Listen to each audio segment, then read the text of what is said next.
success. And like, that's what I wanted to ask you about because, we kind of just touched on the Greenbrier, right? And I think that the Greenbrier is such this interesting place and so incredibly hard for me to paint the picture of what the Greenbrier really is, because anybody could say it's this beautiful, old, prestigious resort in the hills of West Virginia.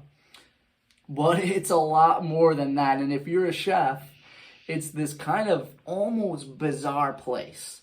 Can you just give me a quick, I know you were spent almost a half a decade there. Can you kind of give me and give Timmy and the viewers a little bit about the Greenbrier and exactly like the culinary program at the Greenbrier? Yeah, I mean, the Greenbrier was a 750 room resort, amazing golf courses, incredible amenities. But there's a 3-year program that was training grounds for people that wanted to be on Team USA. Every year since 1980, there was somebody that graduated the Greenbrier Apprenticeship Program on the Culinary Olympic team. What made it so special working there and why it was this kind of intense training ground was everything was done from scratch, and you were cooking at such a high volume with influential European chefs that you're cooking this crazy high-level food for volume. Things slowly, things changed even before I got there. They continue to change. But the guys that were, that I was on the team with that graduated a few years before me, they were doing fine dining for over 1,000 people. If you were working the steak station, I mean, you had a scoreboard and everything had a number. And basically as that number went up, that's how many plates you were down. And I hear these stories from guys on beef station, like it was never below 300 till about 10 o'clock at night. Jeez. That's how many plates you're behind. And so you're just getting crushed. And when I started, there were only a few outlets, but you have so many people there that have dedicated their life to this craft. The butchers, I mean, I'd be scheduled at 2 o'clock every day. I'd go in at 6 in the morning, and I'd butcher for half the day with those guys, and then get ready and go start my shift at 2 o'clock, and leave there around midnight, start working on my competition stuff, go home, take a 20-minute nap, shower, come back, and then work with Bua on the soups. Wait, you make hollandaise for 2,000 people? How do you do that? I can't even fathom that. And you have like a Hobart mixer, and you have a sterno underneath, and it's like mixing and whipping it all together. Crazy. And that's cooking the egg yolks, and you're drizzling in. I've heard stories about like a Gatorade thermos full of like clarified butter, drizzling it in and like just having a continuous run while you're trying to bang out these sauces. And it was amazing. I had the opportunity to be the saucier or in the saucier position at the hotel. I mean, who knows? Maybe I was 20 years old. We were making maybe 15 different sauces for the main dining room line, plus you're making all the sauces for the banquets. And again, it could be a banquet for 1,000 people that has 2 different sauces on it. So, and everything was done right. I mean, there was no, let's just throw it in the kettle and boil it down to get it done.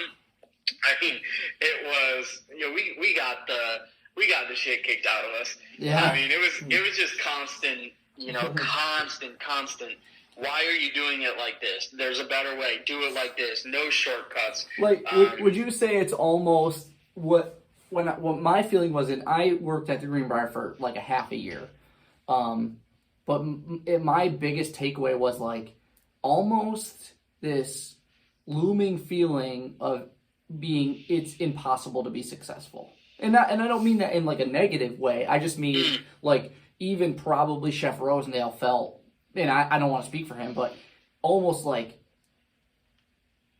we will do this, but I almost can't do this. Because like you said, I mean 1,000. You're making hollandaise, and the butter from the clarified butter is coming out of a Gatorade cooler. I mean, it's just like sometimes I still break hollandaise in a pot.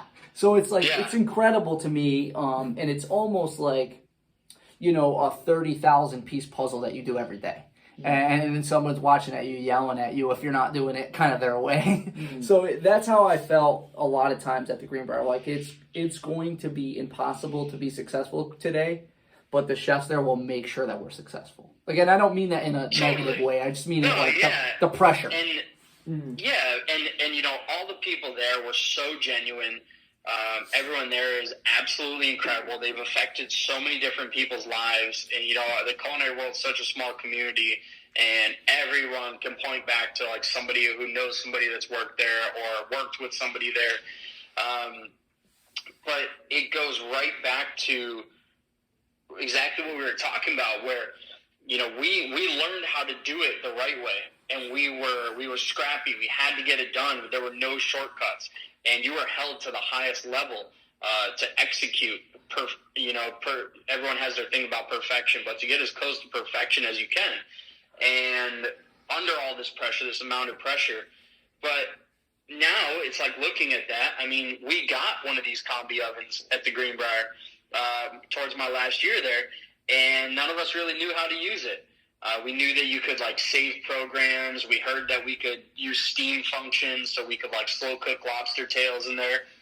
But like, if I knew then what I know now about this technology, or even just that whole idea, I look back at that, and man, if we had these pressure braising pans, I could have done hundreds of pounds of oxtails and short ribs for these buffets instead of having to sear them, cook down the vegetables, deglaze, put them in the pans, cover with the stock, plastic wrap, foil, load them onto a cart, wheel them over to the oven, unload into the oven, wait 4 hours, unload them out, push them out, like all these steps, like to know now, wow, I can still, sear everything, cook it down, but put it in this giant, pressure cooker and be able to get it so much quicker.